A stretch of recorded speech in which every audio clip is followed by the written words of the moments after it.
Good afternoon, everyone. Thank you very much for joining us. I'm Helen Close and I'm the Heritage Officer for the Women's Engineering Society.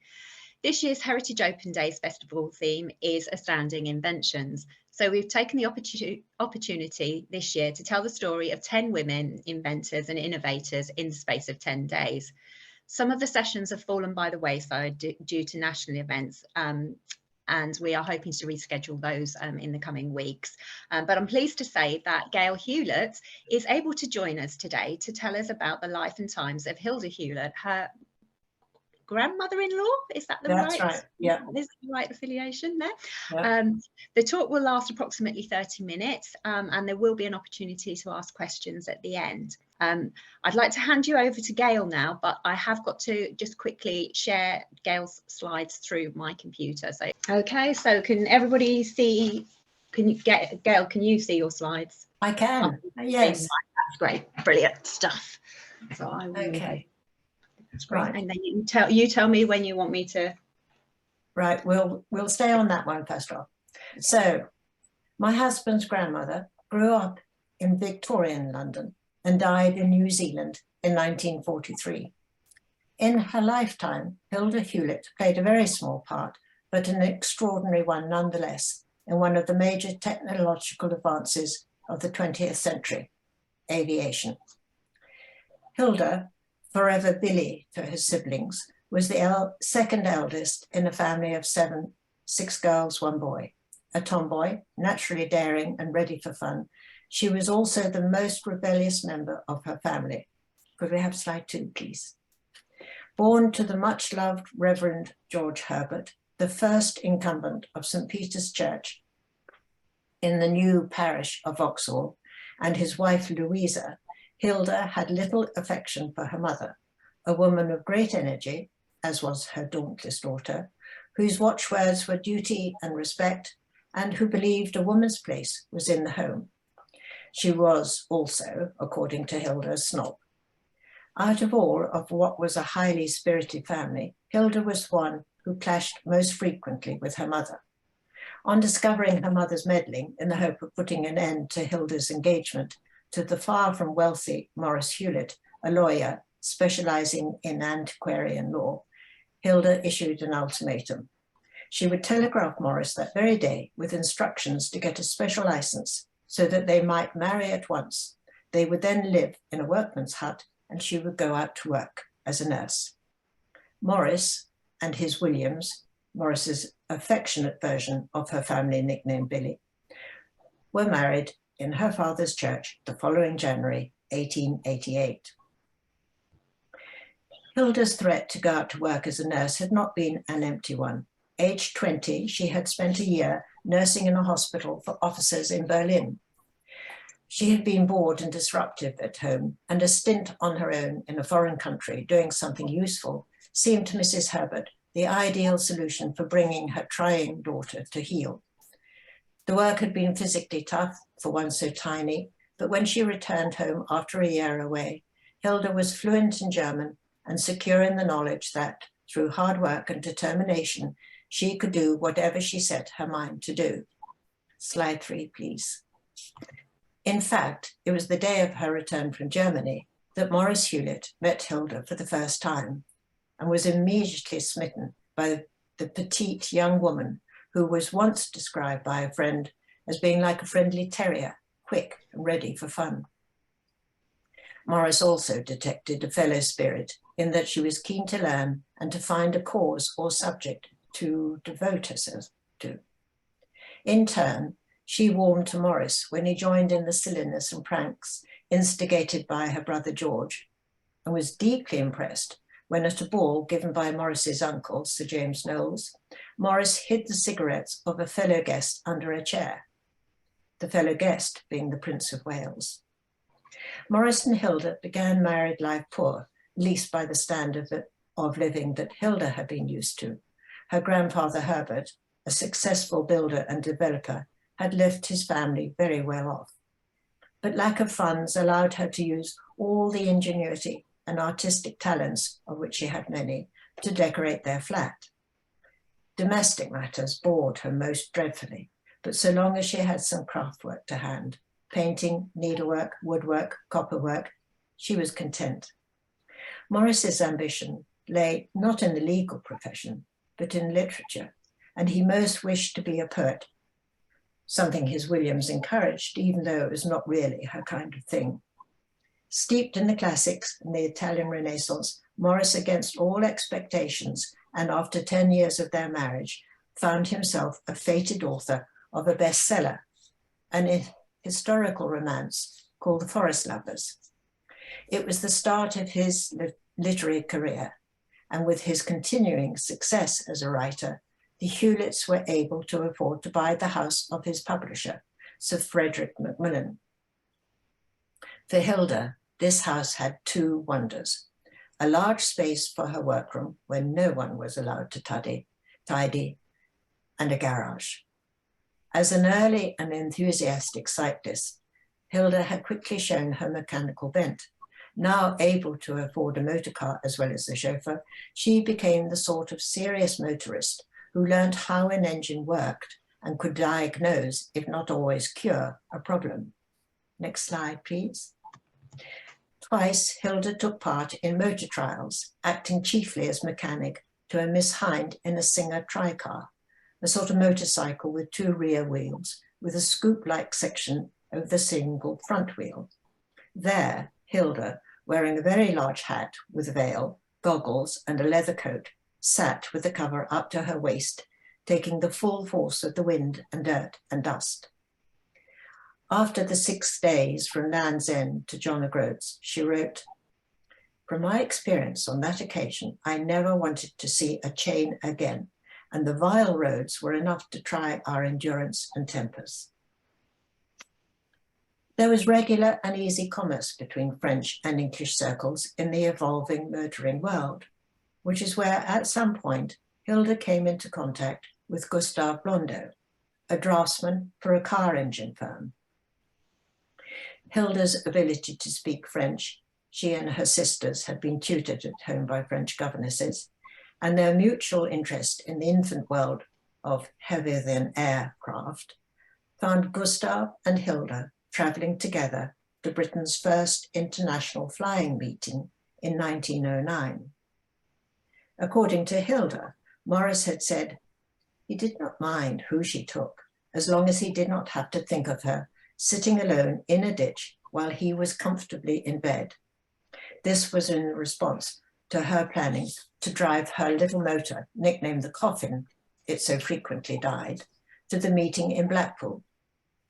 Given the social mores of the time, Morris had always allowed his wife considerable freedom to follow her own interests, and if she said she was going to Blackpool with or without a Frenchman, there was not a lot he could have done about it. En route, the Coffin broke down 3 times to be revived by the splendidly competent Blondeau, and the weather, which evidently had been absolutely vile the whole way, was hardly better in Blackpool. Next slide, please. However, as Hilda watched in wonder as the space grew and grew between the muddy grass of the flying field and Louis Paulin's skimpy little machine of wood, canvas, and wires as he lifted into the air, she was utterly transfixed.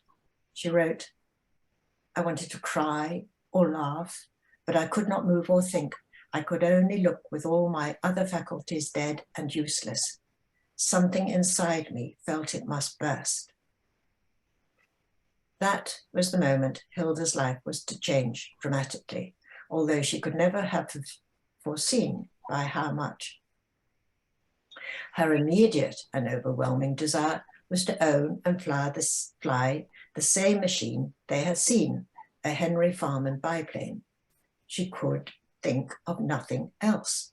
Her husband thought she was mad, and indeed she was inclined to agree.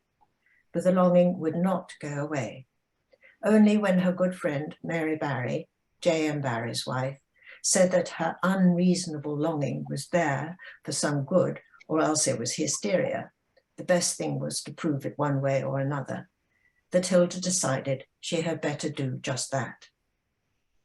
But quite how to go about it?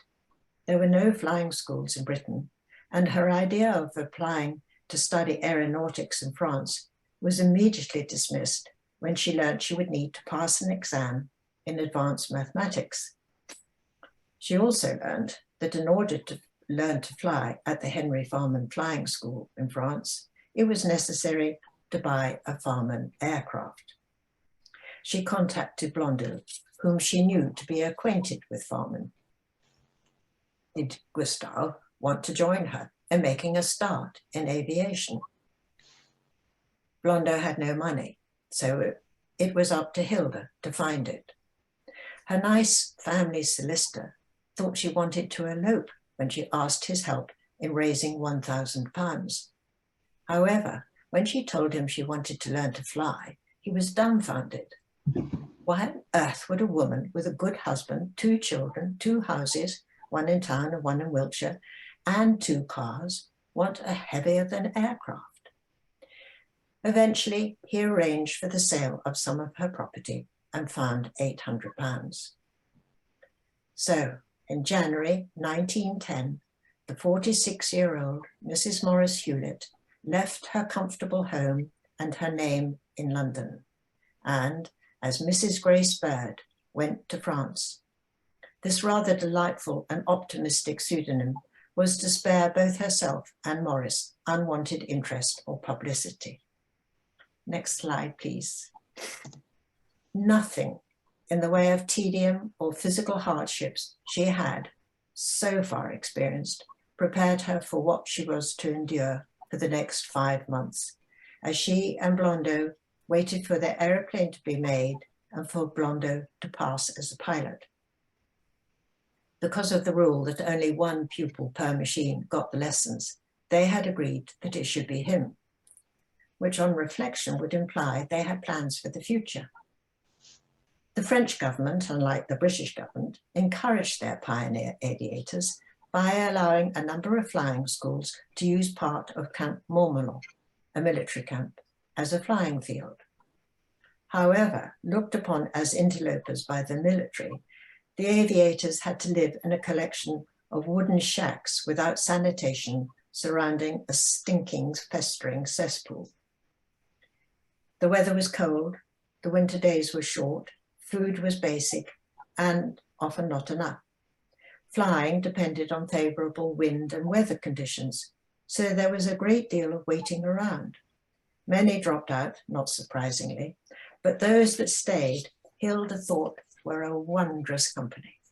Daring, brave, adventurous, don't care, idealistic youth of Europe. She and 2 others, who planned to appear in flying shows, were the only women there. With purse and patience growing equally thin, it was not until April that Hilda experienced for the first time what it was like to fly. Next slide, please. Taken up as a passenger in his own plane for a small consideration by a kindly Ukrainian called Efimov.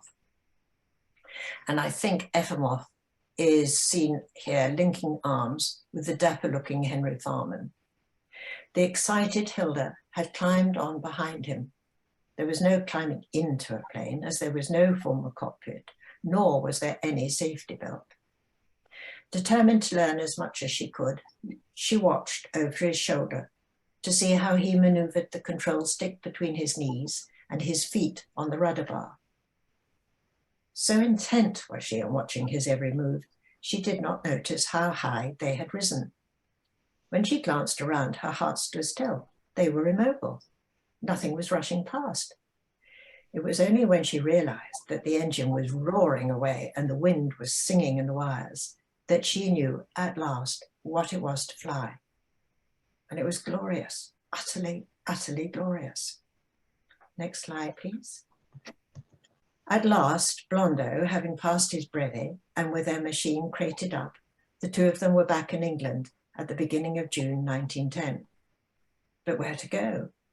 In the end, they decided to join the aviation village that was beginning to grow on the large area of ground bound by the motor racing track at Brooklands Weybridge. The Brooklands administration reckoned some flying would be an additional and novel draw for the motor racing spectators. Next slide, please. In October of that year, Mrs. Grace Bird's cover having been blown, the partnership of Hewlett and Blondeau opened one of the first flying schools of Brooklands, chiefly as a means by which to recoup their investment, pay the rental on their hangar, and earn a living. Blondeau was an excellent instructor, patient, calm, and very safety conscious. His English was fractured and heavily accented, but the school was a success with a remarkable record of no fatalities or serious accidents. Next slide, please. For Hilda, the sole permanent female member of the track, as it was called, it was an inspiration and privilege to enjoy the camaraderie of the equally impoverished pioneers who regularly faced danger. 2 dear friends were both killed in accidents. She believed absolutely in aviation's future, both for its military as well as civilian potential. She was in her element and happy, except she still had not learned to fly. The risk of her damaging their one means of income had been too daunting, and it was only when the partnership was given permission by Henry Farman to build a second plane, which Blondeau modified for the best, next slide please, that Hilda felt free to realize her ultimate dream. The flying magazines reported her progress. Mrs. Hewlett flying well, driving the machine herself, with Blondeau in passenger seat, merely in case of mistaken maneuver. Mrs. Hewlett up alone again, doing right-hand turns, certainly the first woman to do a right-hand turn in England. Early in the morning of August 19th, 1911, almost 2 years to the day when she first knew she must fly, Mrs. Hewlett neatly landed the Farman, having done all that she should to become the first English woman to gain a Royal Aero Club license, license number 122. Next slide. Thank you. The jubilation around the flying field was mighty. The resultant fuss was hugely enjoyable, but proving wrong all those who had snubbed and gainsaid her was even better. Greater joy was to follow. 3 months later, her beloved son, Checo, now an officer in the Royal Navy and a Hewlett and Blondeau pupil, also gained his pilot's license. Hilda wrote, "Before, I used to feel a bit out of my family. Now I shared my biggest interest with the one I loved the best." Next slide, please.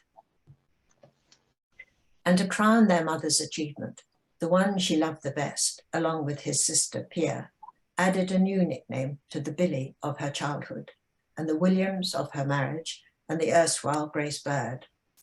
Hilda was to be Old Bird to her children and their children for the rest of her life. Not the fanciest outfit there, but very practical. After 2 years of Brooklands, it was clear that despite its success, the flying school generated too little income. And when asked to construct a 2-seater Harriet, the partners decided to move into construction full-time. The Brooklands aviation sheds being totally inadequate for that purpose, suitable premises had to be found. Next slide, please. Numbers 2 to 16, Vardens Road, Battersea, where Mulliners, the car firm, had briefly flirted with aircraft manufacture, filled the bill, with Clapham Junction, the all-important means of transport, conveniently close. The Omnia Works of Hewlett and Blondeau Limited was in business, although financially it was a struggle. Hilda was company director, secretary, typist, accountant, sewing woman, and chauffeur. Gustav was manager, draftsman, foreman, errand boy, and chauffeur. Next slide, please. Kroschka, the Great Dane and sleeping partner, a sagacious and kindly dog, was on hand to give moral support to the mixed nationality workforce, all of whom were as willing as their bosses to work irregular hours. Next slide, please. If delivery on a contract required working all through the night, Hilda would sleep on a car cushion in the office until it was time for her to sew and dope the wings. Working 6 days a week without a servant to shop or clean for her, Hilda was proud of her new status. And visitors to the works were entertained at a table kept exclusively in Mrs. Stiff's tea rooms, and it was there Hilda went to restore her equilibrium, equilibrium, after her treatment at the 1914 Aero exhibition at Olympia. Next slide, please. The company had taken a stand, but her, being a company director, cut no ice with the police. She was a woman, and suffragettes were women, and the police knew what they might do. On the day of the King's visit to the exhibition, Hilda was confined to the company's stand, where she was watched over by 2 coppers until George V left the building. Next slide, please. She felt hurt and angry. Her son was in the Royal Navy Flying Corps. The company's contracts were chiefly with the government. She wrote, "I had never believed in the suffragettes' way of trying to get the vote, as I am much too feminine. I simply could not kick and fight. I had gone through privation and hard work, and now my reward was suspicion, disgust, and hatred. I knew perfectly well that aviation had helped England. I was doing a bit further to that help. However, I sat in the darkest corner with Kroshka and thought of flying the cut-down farmman at dawn, dipping to meet my shadow aeroplane on the wet grass, the river all gold, partridges and rabbits just waking, frightened by the noise. I had my reward. I was happy in my work. I was happy in my friends. What did I care for glory and what people thought? I drove back to Vardens Road and tea at Mrs. Stiff's." Next slide, please. With the advent of World War I, Hewlett and Blondeau Limited once again needed to move to larger premises in order to fulfill the commissions from the Ministry of Munitions. And they bought a plot of land in the village of Leagrave, not yet a suburb of Luton. Housed initially under canvas in the middle of a field, it took worrying weeks of begging, wheedling and bribery to build, stock and finally staff the factory in preparation for building hundreds of machines. Next slide, please. Hilda's particular duties were to oversee the wing room, the dope room, the painting shop, and the wing wiring gang. Blondeau's were more the design, engineering, and manufacturing side. After a year, the works became a controlled establishment under the Munitions Act of June 1915. One aspect of the ministry's governance was the imposition of government inspectors, most of whom were found to be bereft of knowledge or common sense.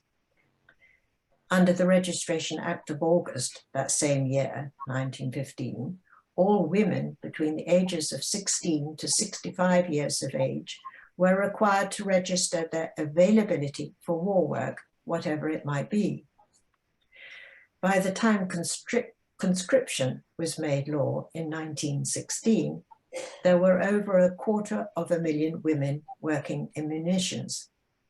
However, there was now a need for skilled women to take the vacant places of trained men. Next slide, please. Blondeau thought that an untrained woman, unused to factory work, would get in the way and hinder a trained man. The same could equally be applied to an untrained man, unused to factory work, and although impatient with Blondeau's resistance, Hilda did recognize his reluctance to mix skilled and unskilled worker. After thinking long and hard about the need to employ skilled women, she hit upon a scheme to integrate women into the workforce. Heated and serious discussion finally bent Blondeau to her will, and a large room was set aside for what was essentially an induction course for the girls. Once the enterprise was up and running, Hilda was greatly surprised to be sent for by the Ministry of Munitions. Word of her small-scale independent effort had greatly interested them. They would like the school to be expanded to train women and girls for other firms and for her to run it. The supply of all teachers and girls and all costs would be borne by the ministry. The delighted Hilda decided that running the school would be her personal contribution to the war effort, as opposed to her salaried work in the company. She had found a duty both pleasing and patriotic. Ever willing to give praise where praise was due, Hilda credited the success of the training school to her quietly efficient secretary. But without her own sense of humour and perceptive concern for the welfare of the female staff, the ministry training school and the integration of its pupils into the workforce would not have been the success it was. Interestingly, there was no mention of the hated welfare supervisor. All controlled establishments qualified for one. It is to be assumed that it was Hilda who ensured her girls were neither corrupted nor persuaded to enter the oldest profession of all. Among her particular successes was the deaf girl who worked in the wood shop, the cook who became such a champion splicer her skills were demanded by other companies, and the refined girl proficient in higher mathematics, whom Hilda used as the thin end of a wedge in diluting the last male bastion, the fitting shop. To her, the girls were her dear friends. She was devoted to them. She was proud of their individual and collective achievements and appreciated their hard work and stamina. But those who touched her most were the mill girls from the north. They had to cope with the monotony, the noise, the oil, the smell of the machine shop in a 13-hour day. Next slide, please. This work interested a women's committee from the Imperial War Museum, and they visited the works and took photographs. Hilda scorned at the thought of the museum using her dear friends to blow her own trumpet, photographing them for her glory, is scorching. She told the museum she did not want to be put in a glass case and labelled till she was dead. Quite what she would make of all this now, I cannot decide. She certainly thought her life had had enough interest in it for her to leave a typescript, but whether it was to be for public or family consumption is hard to know. Once the armistice was signed, and without the demand for aeroplanes, the factory, like so many others, needed to diversify. Gustav and Hilda were happy, in the 3-month winding down period requested by the government, to share what profit they had made with those who had worked and suffered and fought throughout the war. Once the money was all gone, and if no alternative manufacture had been found, the company would then be liquidated. With staff drifting away and the training school closed, Hilda felt she had no particular role to play. Aimless and drained by 4 years' unremitting hard work, on learning that a young Anzac, whom she had helped before his repatriation due to his wounds, once again needed her help, she seized the opportunity to go to New Zealand. In March 1919, she managed to secure a single ticket on a boat bound for St. John's, Brunswick. On board, she noticed how the munitions girls were shunned.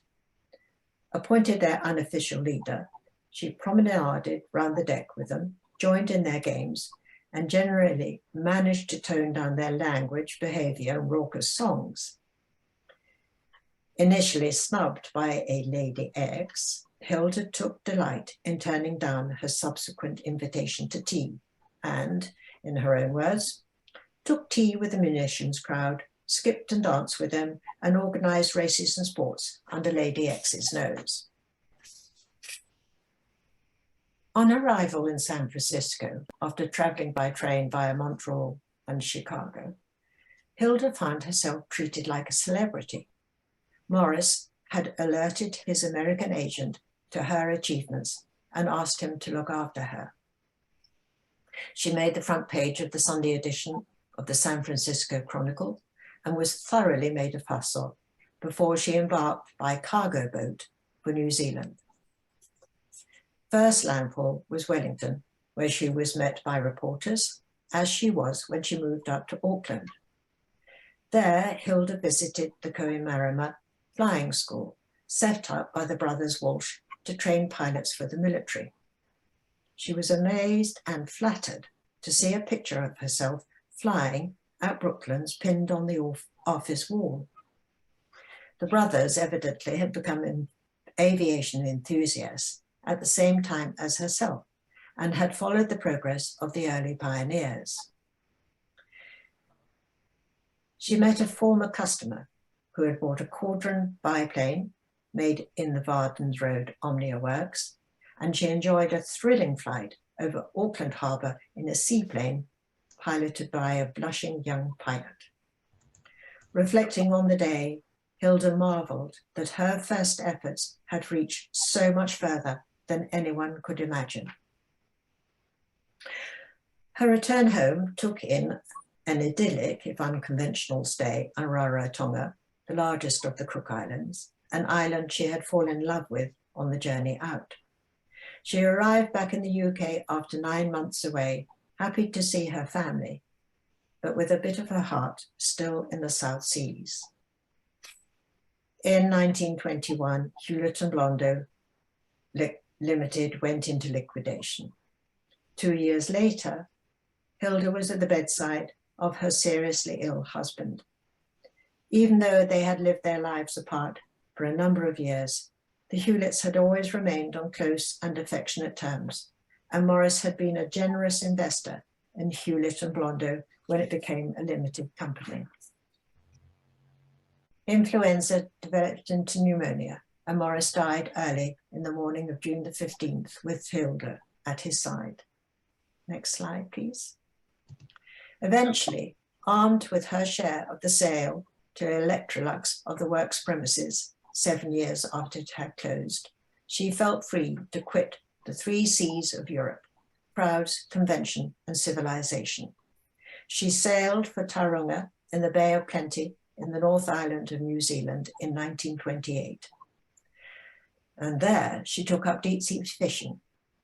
The outfit, by the way, is unique to the old bird. Believing aviation to be critical to the development of New Zealand, Hilda became involved in the need to find a suitable site for an airport in Tauranga, successfully so. And there is a road called Hewlett's Road near that airport now. And she was to enjoy one more flying first. In 1931, aged 67, she returned home after a holiday in the UK as KLM's first all-through passenger from Croydon to Jakarta, their furthest point of call. The journey, not without its many dramas, took 11 days, and she adored every minute of it. She was only sorry not to have been able to fly all the way from London to New Zealand. Hardy, determined, energetic, ready for adventure and fun, Hilda had always been true to herself. The realist and keen fisherman one night pinned a note to her pillow. It read, "Dump me in the sea." Her death was a good death for one who had never been faint-hearted. And last slide, please. Thank you. That's it. Right, well, thank you very much for that, Gail. That was absolutely fascinating and fantastic. Your research has helped us understand Hilda much more than we could have ever imagined. She had a pretty full life. She did. Yeah. She certainly did. I don't know whether anybody would like to ask Gail any questions, because this is a very rare opportunity that we've got with Gail.